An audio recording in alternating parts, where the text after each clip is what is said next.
Actually, yeah, it's my first time, and it has been a very impressive journey and experience for me. I'm very happy to be here.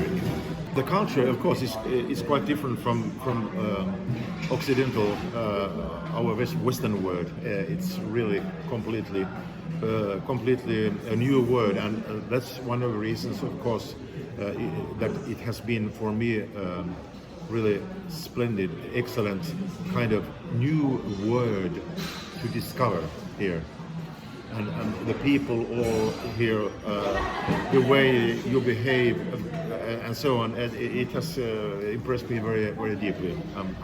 As composer, of course, I'm very happy to have this experience now, because I can, in this way, I'm getting very much inspiration. I'm writing my second symphony now. I'm finishing it, so I think that this experience now will give some reflections on this work, the symphony that I'm composing. Also, always these kind of voyages or travel, when you travel to abroad, gives you something new, but this is completely new. So, and the food is marvelous. I love the food here. You have excellent cuisine, how you say it. So I feel very, very, in that sentence, inside myself, in my soul, my spiritual human being is here, but also I have to say that the stomach also is very satisfied. Yeah, actually I have to say that I have composed this during COVID and so on, and it's I have 2 parts ready already, so I'm making the 3rd part now, and there will be 3 parts. But there is also mezzo-soprano solist there also, so I'm using vocal part, because as composer I like to use vocal elements, and I feel that my second symphony will have an important vocal part also. So there is one soloist, one mezzo-soprano solist there that is included in the orchestration. Well, I have been in this, I have always admired very much yoga and meditation. I have made myself also, it's like a hobby also for me. I have, when I was young, I bought my first meditation books and everything, so I have really gone through it, and I know that it's coming from Asia, this culture, the Buddhism, the Zen Buddhism, all these kind of different religions that you have here has given me very much impression. I went, it was the second day, I went to Senzoi, this temple that is here in Tokyo. It was impressive, really impressive place to be in. And then I also went to the Sky Tree on the same day. So I was really, I got a very strong second day impression experience. And then I have today the possibility to be in a workshop where they show the No theater here in Japan. It's impressive also. I met an actor there she is one of the most famous No actors, and I had the possibility to discuss with her, and it was very interesting, because she told me about the vocal techniques that they use and how they use it. I have at the moment also, I'm conducting a choir once a week. It's an amateur choir that I'm still beside of composition. The composition is the main thing, but this is I'm a rather social person, so I like to have to do with people, and I have a nice chamber choir there in Espoo, with whom I also teach vocal things.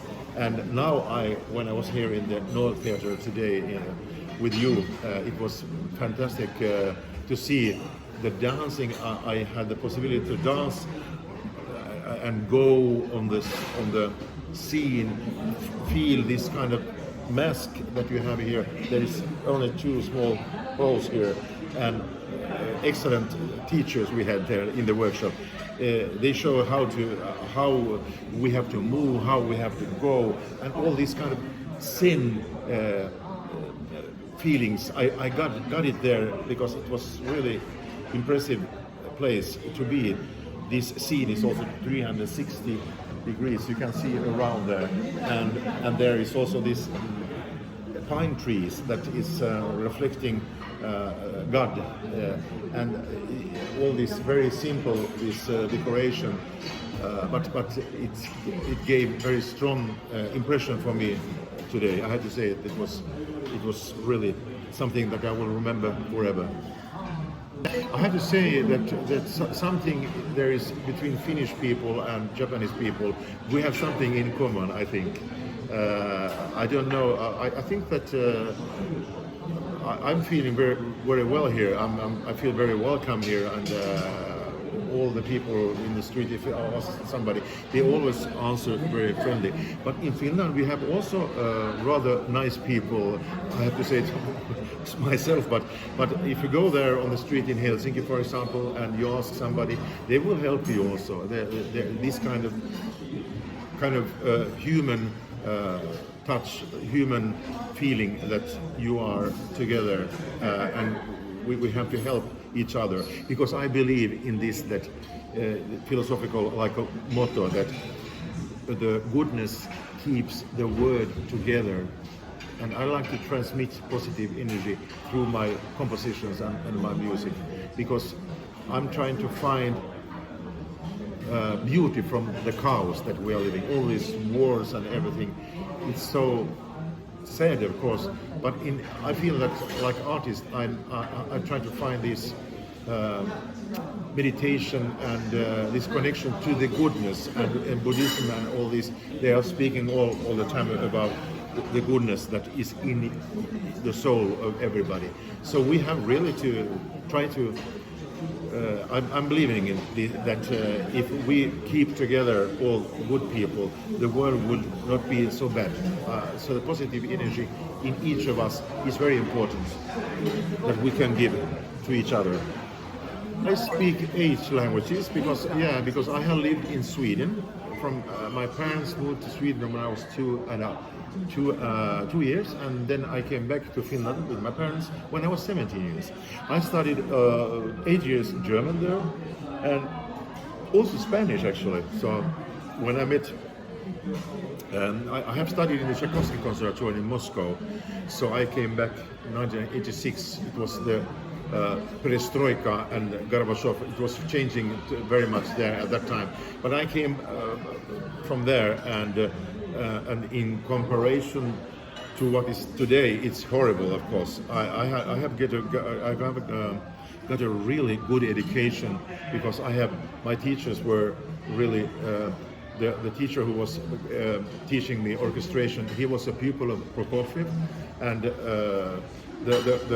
who taught me polyphony and contrapunct. His name was Chugaev, and he was also a pupil of Shostakovich. And Fortunatov, the man who really had these orchestration lectures, he was marvelous, excellent. He knew everything, erudite, how you say it in English also. So the impression from Russian culture also has impressed me very much. So I'm some kind of cosmopolitic, you can say it, because I have lived in so many countries, and all these kind of mixture of cultures, it reflects in my music. I have to tell you that I'm very lucky one, because in Finland, when you have your anniversary 60 years, then the Finnish government gives to its only 1,000 architects, writers, musicians, everything. So I got the recognition from the Finnish state that I have the artist pension to the end of my life. So this is a fantastic thing that we have in Finland, that I have been freelance composer all my life, so my incomes have been not very, very regular. So this is a very good way from the Finnish state that they support artists like me.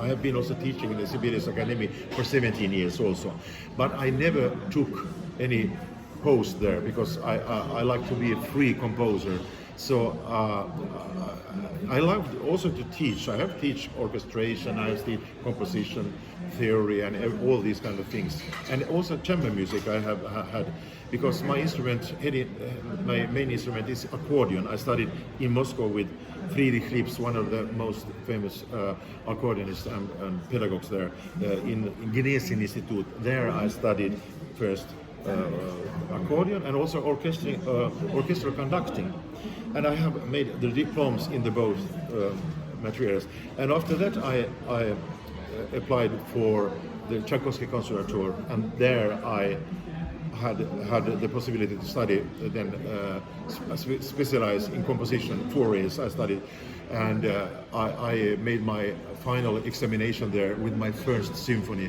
Opus 8. So this was, of course, and it's very interesting that it was Arnold Katz who conducted Novosibirsk Symphony Orchestra. It was performed in Novosibirsk first time in the Russian TV. It was Soviet Union, Soviet television. It was first performed also. So it was really a big, huge, how to say, way to finish my studies there. And also the Tchaikovsky Conservatoire, they gave me as the first foreign student there a whole profile concert, composition concert, with the best choirs, Chilean choir there, and also the mixed choir there, and the best. I have the best string quartet what you can ever think. It was the TV and radio string quartet with excellent musicians. The first cellist was from Bolshoi, the first cellist, and so on, and the violinist Sergei Ryabov, he was in the television radio symphonic orchestra. So I met very good friends, and I made, of course, many connections there. And of course, this was a big honor in 1986 that I got this whole concert there in the Rachmaninoff's hall there. And when I returned to Finland '86, I have also a very nice entrance to Finland, because the Helsinki festival arranged me a whole composition concert also there in Tempeli Aukin Kirkko. It's a very famous church there with excellent acoustics, and I performed there my first performance, my trio number 1 for accordion, violin, and cello. So this was for me also the entrance back to Finland. After 10 years, I studied almost 10 years there, 3 diplomas I made. So in that way, I have to say that I was lucky that I came back to Finland through the main entrance. And they made a television program, 2 television programs, the Finnish broadcasting company. First was studying accordion in Moscow, and then second was studying composition in Moscow. So of course I had very much publicity before this first concert in Finland. I'm making now the orchestration of Ernst Hemingway opera that would be next year performed in Finland and probably also in Spain. So there are many plans around this, and then also I have another big work for Passio Secularis. Is for men's choir, soprano and baritone, and symphonic orchestra. So this is a work that I'm also working on all the time. Thank you very much. I'm looking forward to have here a composition concert in the future, if it's possible.